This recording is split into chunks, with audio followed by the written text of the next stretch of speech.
আসসালামু আলাইকুম। সেট একাডেমির আজকের ক্লাসে আপনাদের সবাইকে স্বাগতম। HSC biology blueprint complete preparation কোর্সে আপনাদের সাথে আমি আছি মোহাম্মদ মাসুকুর রহমান মাসুক। আপনারা দেখছেন ইতিমধ্যে কোর্সটা আমরা কিন্তু অনেক দূরে এগিয়ে গিয়েছি। আপনারা এখনো যারা আমাদের কোর্সে আমাদের এন্ট্রি হননি এবং কোর্স শুরু করেননি, তারা দ্রুত কোর্সটি শুরু করে দেন এবং আপনাদের প্রস্তুতিকে আরো বেগবান করার জন্য আমাদের সাথেই থাকেন। তাহলে আপনাদের যে বায়োলজি বিতে আমরা কোর্সের যে প্রথমেই বলেছিলাম যে আমাদের এই কোর্স যারা করবেন তাদেরকে এইচএসসির যে বায়োলজি বইটা আছে এই বায়োলজি ভীতিটা আমরা একদম দূর করে দেব। তাহলে বায়োলজি ভীতি দূর করার জন্য আপনাকে অবশ্যই এই কোর্সে অংশ নিতে হবে এবং সক্রিয়ভাবে আমাদের সাথে থাকতে হবে। তাহলে আমরা আজকের যে কোর্সের আজকে যে টপিকটা সেটা কি সাইটোপ্লাজম এবং তার অঙ্গাণুসমূহ, সাইটোপ্লাজম এবং অঙ্গাণুসমূহ। তাহলে আমরা কি আজকের কোর্স শুরু করতে পারি, আজকের ক্লাসটা শুরু করতে পারি? ঠিক আছে, তাহলে এই টপিক শেষে বা এই ক্লাস শেষে আমরা কি জানতে পারবো এটা আমাদের অবশ্যই জেনে নেওয়া উচিত, তাই না? তাহলে এই টপিক শেষে আমরা কি কি জানতে পারবো? আমরা জানতে পারবো সাইটোপ্লাজম সম্পর্কে। আমরা কি জানতে পারবো? সাইটোপ্লাজম কি সেটা সম্পর্কে জানতে পারবো। এবং আমরা রাইবোসোম এবং গোলজি বস্তু সম্পর্কে জানতে পারবো। কি জানতে পারবো? রাইবোসোম এবং গোলজি বস্তু বা গোলজি বডি সম্পর্কে জানতে পারবো এবং লাইসোজোম সম্পর্কে জানতে পারবো। লাইসোজোম সম্পর্কে আমরা বিস্তারিত একটু ধারণা এখান থেকে পেয়ে যাব। এরপরে মাইটোকন্ড্রিয়া, যাকে আমরা কোষের পাওয়ার হাউস বলছি, সে মাইটোকন্ড্রিয়া সম্পর্কে এই ক্লাস শেষে আমরা বিস্তারিত একটা ধারণা পেয়ে যাব এবং সর্বশেষে আমরা কি জানতে পারবো? এন্ডোপ্লাজমিক রেটিকুলাম সম্পর্কে জানতে পারবো। তাহলে আমরা শুরু করি আজকের ক্লাস।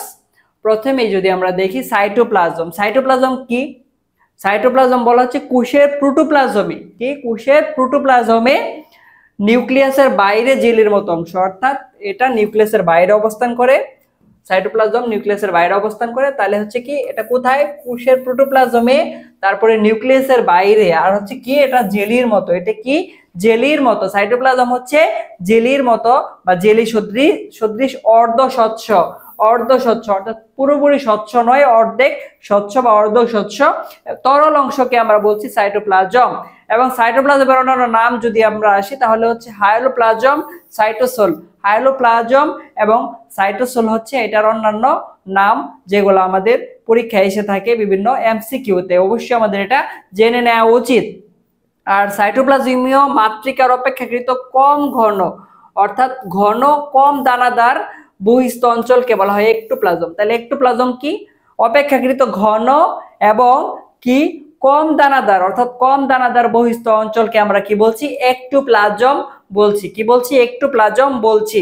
আর হচ্ছে কি কম ঘন অঞ্চলকে, অর্থাৎ ঘন বেশি, আগেরটা যেটা দেখলাম ঘন বেশি বাট কম দানাদার, সেটাও একটোপ্লাজম।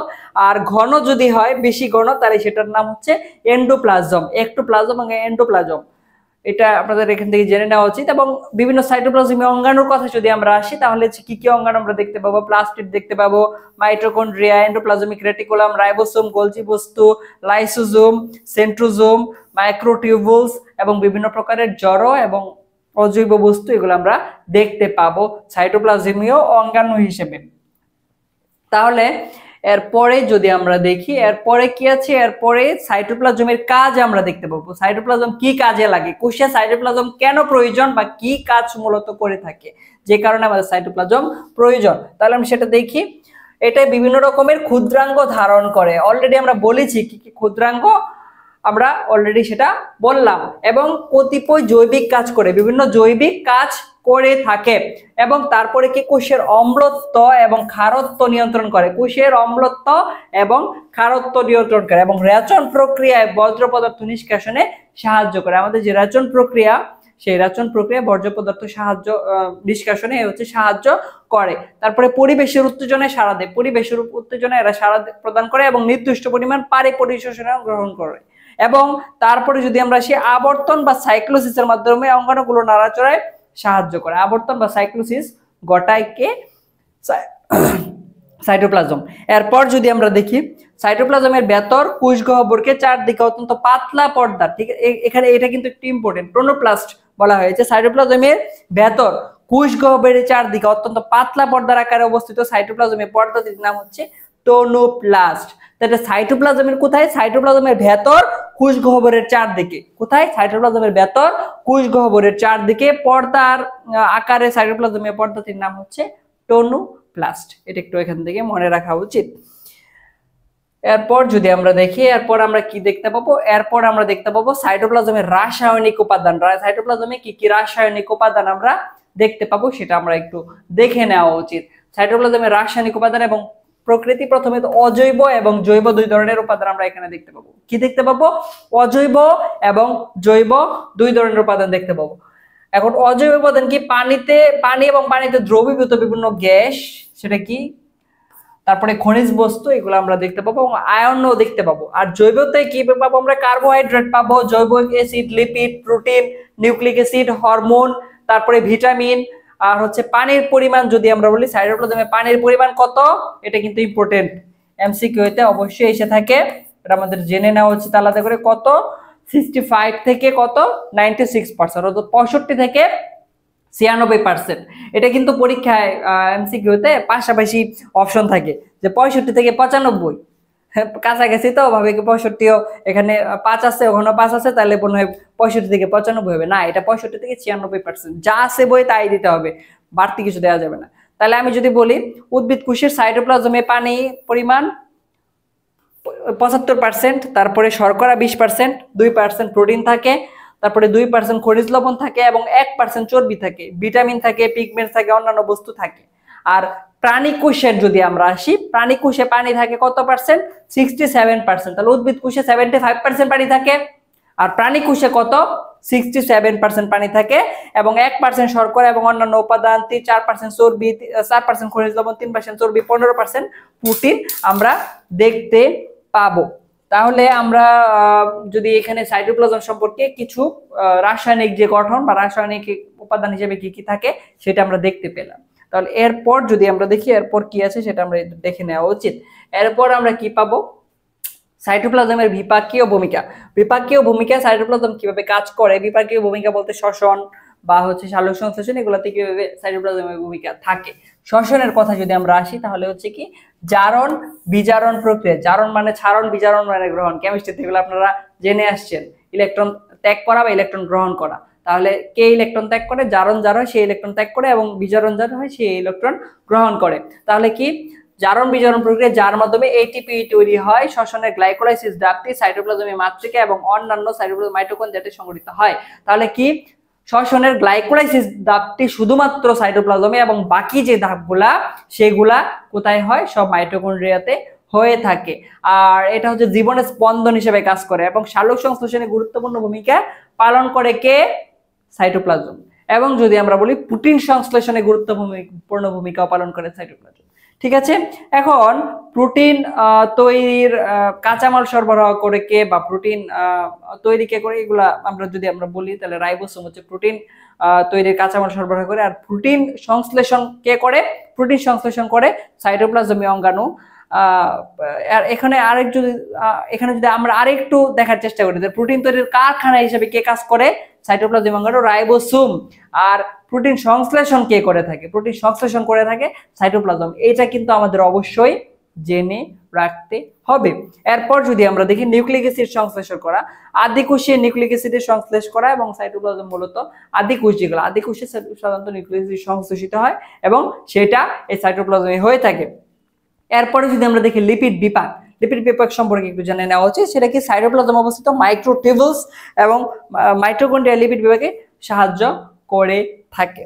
এরপর যদি আমরা দেখি এরপর আমরা কি পাবো? এরপরে আমরা পাবো হচ্ছে সাইটোপ্লাজম এবং প্রোটোপ্লাজম। অনেকক্ষণ যাবত এক কথা বারবার বলতেই আছি। তাহলে সাইটোপ্লাজম এবং প্রোটোপ্লাজমের ভিতর মেইন পার্থক্যটা কোন জায়গায় এটা আমাদের জেনে নেওয়া উচিত। এবং সাইটোপ্লাজম এবং প্রোটোপ্লাজমের পার্থক্য যদি আমরা দেখি, সাইটোপ্লাজম এবং প্রোটোপ্লাজম, তাহলে সাইটোপ্লাজম কি কোষের সমুদয় সজীব অংশকে বলা হয় প্রোটোপ্লাজম। কোষের সমুদয় সজীব অংশকে বলা হচ্ছে প্রোটোপ্লাজম এবং প্রোটোপ্লাজমকে বলা হয় জীবনের ভৌত ভিত্তি। প্রোটোপ্লাজমকে কি বলা হয়? জীবনের ভৌত ভিত্তি। এরপর যদি আমরা দেখি নিউক্লিয়াসের বাইরে অবস্থিত কোষ ঝিল্লি দিয়ে পরিবেষ্টিত প্রোটোপ্লাজমের অংশ হলো, তাই প্রোটোপ্লাজমের একটা অংশ কিন্তু সাইটোপ্লাজম, প্রোটোপ্লাজমের একটা অংশ সাইটোপ্লাজম। আর সাইটোপ্লাজম কি কোষের সমুদ্র সজীব অংশ যা আছে কোষের সবকিছু আমরা প্রোটোপ্লাজম বলছি। আর প্রোটোপ্লাজমের কোষঝিল্লি, সাইটোপ্লাজম, নিউক্লিয়াস এই তিন অংশে বিভক্ত হয়। তাহলে প্রোটোপ্লাজমের কিছু অংশ যদি আমরা দেখি, কোষঝিল্লি, সাইটোপ্লাজম, নিউক্লিয়াস, এগুলো তিনটা অংশ আমরা এখানে দেখতে পাই। আর সাইটোপ্লাজমের দুটি অংশে বিভক্ত, সেটা কি সাইটোপ্লাজমীয় অঙ্গাণু এবং সাইটোপ্লাজমীয় মাতৃকা। কি সাইটোপ্লাজমীয় অঙ্গাণু এবং সাইটোপ্লাজমীয় মাতৃকা, এবং এটি প্রোটোপ্লাজমের একটি অংশ। এটি কি? এটি প্রোটোপ্লাজমের একটি অংশ। এরপরে যদি আমরা দেখি প্রোটোপ্লাজম কি নিউক্লিয়াস যুক্ত। প্রোটোপ্লাজম কি নিউক্লিয়াস যুক্ত।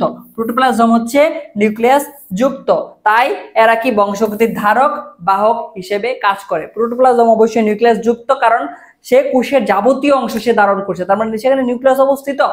আর সাইটোপ্লাজম যেহেতু নিউক্লিয়াস বিহীন, তাই এরা কোষের ধারক এবং বাহক হিসেবে কাজ করবে না, এটাই স্বাভাবিক। এরপর যদি দেখি আমরা, সেটা জীবনের আধার হিসেবে কাজ করে, অর্থাৎ জীবনের আধার হিসেবে কাজ করে, কারণ এখানে কোষের যাবতীয় অংশই থাকে। আর কতিপয় অঙ্গাণু অর্থাৎ সাইটোপ্লাজমে যে বিভিন্ন অঙ্গাণুগুলো আছে সেগুলোর আধার বা ধারক এবং বাহক হিসেবে কাজ করে থাকে সাইটোপ্লাজম। তাহলে আমাদের এই পার্থক্যগুলো কিন্তু জানতে হবে, কারণ পার্থক্যগুলো না জানলে আমাদের সাইটোপ্লাজম এবং প্রোটোপ্লাজম কি সেটা তো আমরা জানতে পারবো না, এবং এগুলা কিন্তু পরীক্ষায় এসে থাকে খ নাম্বারে বা হচ্ছে এগুলো এসে থাকে, অবশ্যই জানতে হবে আমাদেরকে। এরপর দেখি যদি আমরা দেখি, এরপর আমরা কি দেখতে পাবো। এখন আমরা দেখব রাইবোসোম সম্পর্কে। রাইবোসোম সম্পর্কে আমাদের একটু জেনে নেওয়া উচিত। রাইবোসোম কি? রাইবোসোম বলা হয়েছে সাইটোপ্লাজমে মুক্ত অবস্থায় বিরাজমান, অর্থাৎ সাইটোপ্লাজম এরা মুক্ত অবস্থায় থাকে, এবং এখানে কি প্রোটিন সংশ্লেষণ ঘটে থাকে। এখানে প্রোটিন সংশ্লেষণ ঘটে থাকে। আমরা যদি রাইবোসোমের চিত্রের দিকে লক্ষ্য করি, আমরা এই চিত্রতে দেখতে পাবো 60S এবং 40S সাব ইউনিট, অর্থাৎ এটা হচ্ছে কি প্রকৃত কোষে পাওয়া যায়। প্রকৃত কোষে আমরা এটাকে লক্ষ্য করব, এবং এখানে এমআরএনএ এবং টিআরএনএ দেখবো যেটা প্রোটিন সংশ্লেষণের কাজ করছে, এবং সেখানে নতুন প্রোটিন উৎপন্ন হচ্ছে, যেটা আমরা এই চিত্র থেকে দেখতে পাবো। এখন যদি আমরা দেখি ইউক্যারিওটিক কোষে 80S এবং প্রোক্যারিওটিক কোষে 70S। এখানে প্রোক্যারিওটিক কোষে 70S রাইবোসোমাল উপকণা পাওয়া যায়। এখন এই এসটা কি, যে এস অতক্ষণ কথা বলছি বা সাব ইউনিট, এটা আমরা পরে বিস্তারিত আলোচনা করছি, আপাতত আপনারা এইটুকু জেনে রাখেন। এরপরে আমরা বললাম যে রাইবোসোমের গাঠনিক উপাদান কি 35% কি থাকে, রাইবোসোমাল প্রোটিন থাকে। কি থাকে? 35% রাইবোসোমাল প্রোটিন আমরা এখানে দেখতে পাবো, এবং 65% রাইবোসোমাল আরএনএ থাকে। অর্থাৎ রাইবোসোমের গাঠনিক উপাদান যদি আমরা আসি, তাহলে এখানে আমরা দেখতে পাবো 35% কি থাকে রাইবোসোমাল প্রোটিন, এবং 65% রাইবোসোমাল আরএনএ থাকবে। এবং দাতব আয়ন হিসেবে কি থাকে এখানে? দাতব আয়ন হিসেবে এখানে Mg2+ এবং ক্যালসিয়াম 2+, তার সাথে Mn2+, যেটা আমরা এখান থেকে দেখতে পাবো। এরপর যদি আমরা দেখি, এরপর আমরা কি দেখব, এরপর আমরা দেখতে পাবো রাইবোসোমের প্রকারভেদ। রাইবোসোমের আমরা বিভিন্ন প্রকার আমরা দেখতে পাবো। আকার এবং সেডিমেন্টেশন সহগ হিসাবে 70S এবং 80S এর দুই প্রকার। এটা মূলত 70S এবং 80+, এটাকে আমরা আবার দুই ভাগে ভাগ করছি, ঠিক আছে। 70S এর আণবিক ওজন হচ্ছে 2.7 × 10⁻0 ডাল্টন। আমরা এখানে লক্ষ্য করে থাকবো, আমরা এখানে দেখবো যেটা হচ্ছে আদিকোষী জীবে থাকে। এবং 80S রাইবোসোমাল আণবিক ওজন কত? 40 × 10⁻0 ডাল্টন এখানে আমরা দেখতে পাবো। আর 70S রাইবোসোমে 50 আর 30 দুইটা সাব ইউনিট থাকে, 50S এবং 30S দুইটা সাব ইউনিট থাকে, এবং 80S এ 60 আর 40 দুইটা সাব ইউনিট আমরা এখানে লক্ষ্য করব। এছাড়া যদি আমরা আসি প্রোটিন সংশ্লেষণ সময় কি থাকে, 50 আর 30S সাব ইউনিট একত্রিত হয়ে 70S গঠন করে, এবং প্রকৃত কোষে 60 আর 40 একত্রিত হয়ে কি গঠন করে? 80S একক গঠন করে। এছাড়া 77S একটা আমরা দেখতে পাবো, 77S রাইবোসোমাল উপস্থিতিতে ছত্রাকে আছে বলে জানা যায়। অর্থাৎ এছাড়াও 77S রাইবোসোম আমরা দেখতে পাবো, যেটা আমরা ছত্রাকে দেখতে পাবো। আর স্তন্যপ্রায়ী প্রাণীর মাইটোকন্ড্রিয়াতে 55% রাইবোসোম থাকে বলে জানা যায়। তাহলে দুইটা ব্যতিক্রম আমরা এখান থেকে দেখতে পেলাম। এখন এতক্ষণ সাব ইউনিট নিয়ে এত কথা বলছি, তাহলে সাব ইউনিট ব্যাপারটা কি এটা আমাদের অবশ্যই জানা দরকার। অর্থাৎ রাইবোসোমের এই এস দ্বারা কি বোঝায়? রাইবোসোমের এস দ্বারা কি বোঝায়? কোনো বস্তুকে সেন্ট্রিফিউজ করলে, কি করলে, কোনো বস্তুকে একটানা ঘূর্ণায়মান রাখলে বা সেন্ট্রিফিউজ করলে কি হয়, তার তলায় অদক্ষেপ জমা পড়ে, অর্থাৎ তার তলায় অদক্ষেপ আমরা দেখতে পাবো। এবং এই যে সেন্ট্রিফিউজ কালে বিভিন্ন বর্ষাপন্ন বস্তুর অদক্ষেপের হারকে, যে সেটা কত সময় পর অদক্ষেপ পড়ছে, কতটুকু অদক্ষেপ পড়ছে, সেইটা মানে এক দিয়ে বোঝানো হয়ে থাকে, আর এস দিয়ে বোঝানো থাকে। আর এস সমান হচ্ছে কি, বেদভার্ক ইউনিট। এস সমান কি, বেদভার্ক ইউনিট। এসটাকে আমরা কি বলছি, বেদভার্ক ইউনিট। আর সেন্ট্রিফিউজ যন্ত্রের দ্রুত ঘূর্ণন প্রক্রিয়া বিভিন্ন বর্ষাপন্ন বস্তুর অদক্ষেপের হারকে বেদভার্ক একক বলা হয়, যে কতটুকু সময় অদক্ষেপ পড়ছে তার উপর ভিত্তি করে মূলত এই বেদভার্ক এককটা আসছে। এখন সুইডিশ, এটা কে নিয়ে আসে, সুইডিশ প্রাণ রসায়নবিদ, নাম কি, থিওডোর বেদভার্ক, এর নামের প্রথম অক্ষর দিয়ে এই এসটা মূলত আসছে। বেদভার্কের উচ্চারণ কিন্তু এস দিয়ে, মূলত এস, তারপরে বেদভার্ক, এস বেদভার্ক, কিন্তু এসটা এখানে উচ্চ থাকছে। এরপরে যদি আমরা আসি, সাইটোপ্লাজমে একাধিক রাইবোসোম মুক্তোর মালার মতো অবস্থান করে, তখন তাকে আমরা কি বলবো, পলিসোম বলবো। পলিরাইবোসোম বা পলিসোম বলবো যদি রাইবোসোমে, সাইটোপ্লাজমে একাধিক রাইবোসোম মুক্তার মালার মতো অবস্থান করে, অর্থাৎ একটার পরে একটা এরকম সাজানো বা অবস্থান করে, তখন সেটাকে আমরা পলিরাইবোসোম বা পলিসোম নামে অভিহিত করব। এরপরে যদি আমরা দেখতে পাই, এরপর আমরা কি দেখতে পাবো, গলজি বস্তু সম্পর্কে আমরা জানতে হবে। গলজি বস্তু কি সেটা আমাদের অবশ্যই জেনে নেওয়া উচিত। গলজি বস্তুর বিভিন্ন নাম আমরা দেখতে পাবো, সেটা হচ্ছে গলজি কমপ্লেক্স, গলজি অ্যাপারাটাস, তারপরে ডিকটাসোম, মিডিওসোম এবং লাইপোকন্ড্রিয়া। কি কি দেখতে পাবো, গলজি কমপ্লেক্স, গলজি অ্যাপারাটাস, তারপরে ডিকটাসোম, মিডিওসোম এবং লাইপোকন্ড্রিয়া, এগুলো আমরা দেখতে পাবো। এছাড়া যদি আমরা বলি গলজি বস্তুর উপাদান কয়টা, 3টা উপাদান থাকে, সিস্টার্নি, বেসিকল এবং ভ্যাকিউল। কি, সিস্টার্নি, বেসিকল এবং ভ্যাকিউল আমরা এখান থেকে দেখতে পাবো। আর রাসায়নিক উপাদান হিসেবে এরা কি থাকে, ফ্যাটি অ্যাসিড থাকে, ভিটামিন সি থাকে, এডিপিএস এখানে আমরা দেখতে পাবো, Mg2+, ATPase আমরা দেখতে পাবো, CTPase দেখতে পাবো। এগুলো কিন্তু সব এই যে এগুলো আমরা বলতে এস যুক্ত আছে, তার মানে এগুলো সবগুলাই কি, আপনারা জানেন এস মানে হচ্ছে কোনো কিছুর ভাঙা, আর ভাঙার কাজ কে করে থাকে, কল্পনা করেন তো ভাঙার কাজ কে করে থাকে। আমরা যখন বিভিন্ন প্রকারের ইয়ের কথা বলবো, বিভিন্ন প্রকার খাবার হজম করা বা হচ্ছে বিভিন্ন কাজে বিভিন্ন আমরা খাবার হজম করা বা হচ্ছে আমাদের শরীরের বিভিন্ন রকমের এককগুলা, এইগুলার কথা যখন আমরা আসবো তখন আমরা কয়েকটার কথা জানবো। একটা হচ্ছে হরমোন, আরটা কি, এনজাইম।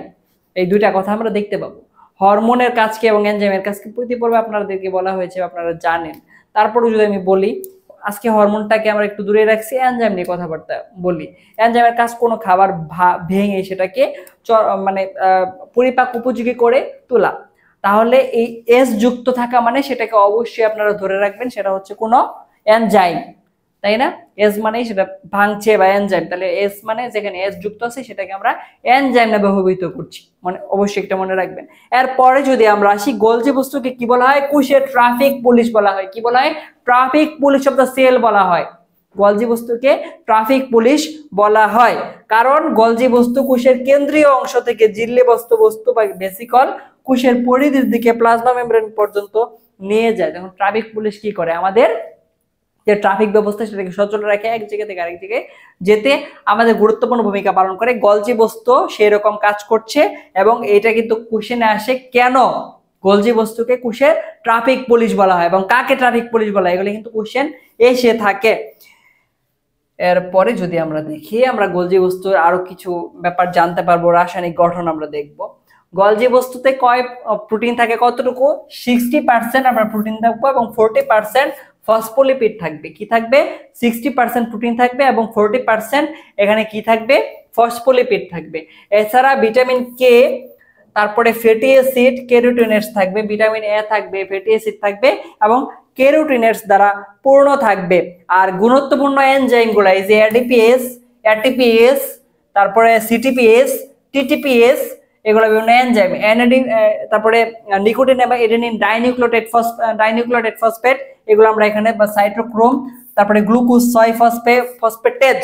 যদি কোথাও এস যুক্ত থাকে, এক কথায় ফসফেটেজ এস ই, তাহলে এস যুক্ত আছে, তার মানে সেটা অবশ্যই একটা এনজাইম। উৎপত্তি কোথায়? রাইবোসোমের উৎপত্তি কোথায়? সম্ভবত মসৃণ এন্ডোপ্লাজমিক রেটিকুলাম হতে উৎপত্তি। কোথায়? মসৃণ এন্ডোপ্লাজমিক রেটিকুলাম থেকে রাইবোসোমের উৎপত্তি আমরা দেখতে পাবো। প্রকারভেদ কয় ধরনের? 3 ধরনের, অলরেডি আমরা বলেছি। সেটা কি? সিস্টার্নি বা চ্যাপ্টা থলি, ভেসিকল বা ছোট গহ্বর, আর ভ্যাকিউল। আমরা যদি এখানে একটা রাইবোসোমের চিত্র আমরা লক্ষ্য করি, এখানে আমরা দেখবো অমসৃণ এন্ডোপ্লাজমিক রেটিকুলাম, মসৃণ এন্ডোপ্লাজমিক রেটিকুলাম, তারপরে ট্রানজিশনাল ভেসিকল, সিস্টার্না, তারপরে মিডিয়াল সিস্টার্নি আমরা এখানে দেখবো, এবং ট্রান্স সিস্টার্নি দেখতে পাবো। এখানে সেকেন্ডারি ভেসিকল আমরা এখানে দেখতে পাবো, এবং সর্বশেষ এখানে প্লাজমা মেমব্রেন যেহেতু থাকে, এই জন্য প্লাজমা মেমব্রেন এখানে আমরা দেখতে পাবো। এই চিত্রগুলো এখান থেকে আপনাদের একটু জেনে নেওয়া উচিত। এরপরে যদি আমরা দেখি, এরপরে আমরা গোলজি বস্তুর বিভিন্ন কাজ সম্পর্কে আমরা দেখবো। গোলজি বস্তুর কি কি কাজ? শুক্রাণু গঠনের সময় এক্রোসোম উৎপাদনে গোলজি বস্তু সাহায্য করে।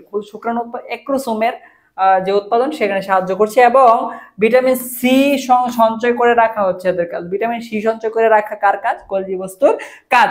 কোষপ্রাচীর এবং প্লাজমা মেমব্রেন গঠনে সহায়তা করছে কে? গোলজি বস্তু। এবং লাইসোজোম এবং ভিটামিন তৈরি করছে, সেই সাথে কোষস্থ পানি বের করে দিচ্ছে, তারপরে প্রোটিন এবং ভিটামিন সি সঞ্চয় করা হচ্ছে এদের কাজ।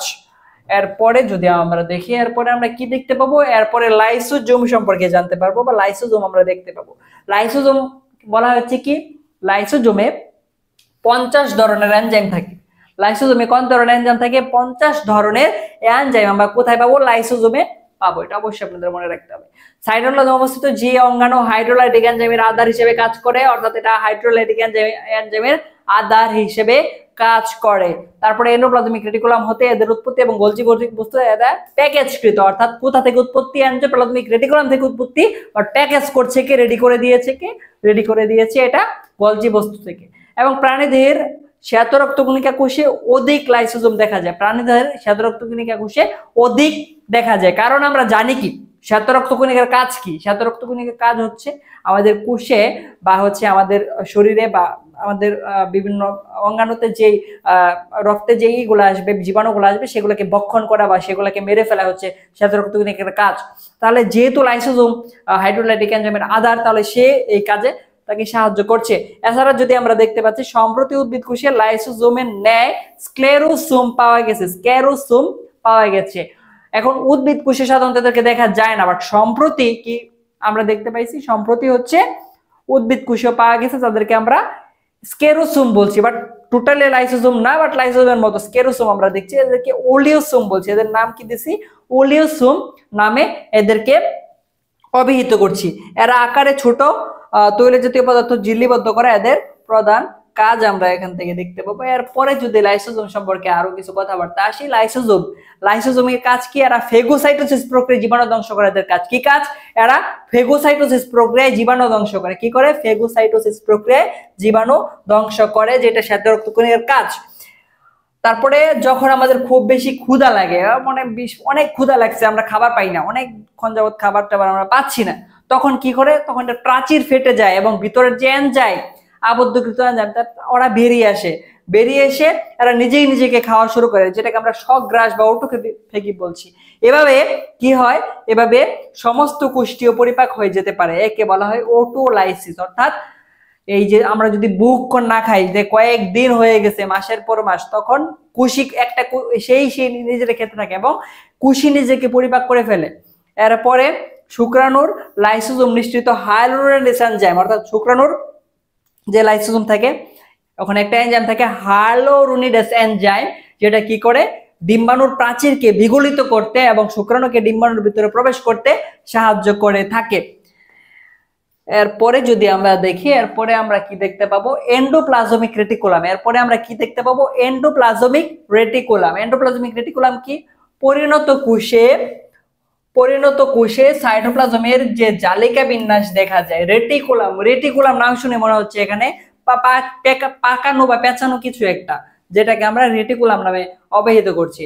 আর এখানে বললাম জালিকা বিন্যাস দেখা যায়। আর ভৌত গঠন কি? এটা দ্বিস্তর বিশিষ্ট, আর এটা 3 প্রকার। তিন প্রকার। 1 নাম্বার সিস্টার্নি। এটা অনেকটা চ্যাপ্টা এবং শাখাবিহীন এবং লম্বাটে চৌবাচ্চার ন্যায় এবং এটা সমান্তরালে সংযুক্ত থাকে এবং 40 থেকে 50 মিলিমাইক্রন হয়ে থাকে। আর এগুলোর গায়ে অনেক ধরনের রাইবোসোম যুক্ত থাকে। আর বেসিকল যদি বলি আমরা, বেসিকল কি বর্তুলাকার ফুসকার মতো এবং এখানে 25350 মিলিমাইক্রন ব্যাসযুক্ত এরা থাকে। এছাড়া যদি আমরা আসি টিবিউলিন কি, টিবিউলিনের বলা হয়েছে নালিকার মতো শাখান্বিত, আর এটা 50 থেকে 190 মিলিমাইক্রন এবং এদের গায়ে সাধারণত রাইবোসোম যুক্ত থাকে না। রাইবোসোম যুক্ত থাকে তাহলে কোথায়? শুধুমাত্র সিস্টার্নিতে রাইবোসোম আমরা দেখতে পাবো, আর টিবিউলিনে দেখতে পাবো না। এরপরে যদি আমরা দেখি এন্ডোপ্লাজমিক রেটিকুলামের একটা চিত্র এবং তার সাথে আমরা আরো কিছু কথাবার্তা দেখব।